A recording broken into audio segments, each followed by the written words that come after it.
Придържа ли си? Айде, почвайте. Добър ден, колеги! Добре дошли на поредния лов на дива свиня на дружинка в Чакаварово. Днес направихме една страхотна гонка. Първото прасе доста поизбори. Яко. Обаче Илчо той избяга, чупи му единия крак. Я, Бори, кажи ти какво стана, Бори? Илчо му чупи единия крак и после угасна, спряхме му стрелките. И след това? След това намерихме още едно. След това намерихме още един глиган. Карахме. Доста добър.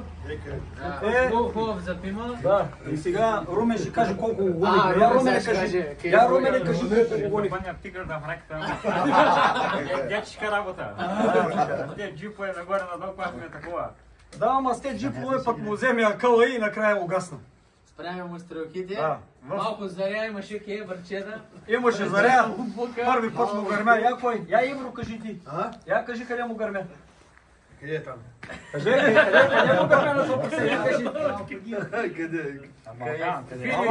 Фило къде е? Фило. Фило и той му изпъна един път. Фило и то му опъна два пъти, ама само го гадаличка. И аз два пъти. Горе два пъти и седмия път падна. И седмия път падна. То от страх вече. От страх. Търсил си е майстора по себе. Търсил се е майстора. Търсило Агуси. Това е, колеги. Айде до утре. Найде Агуши.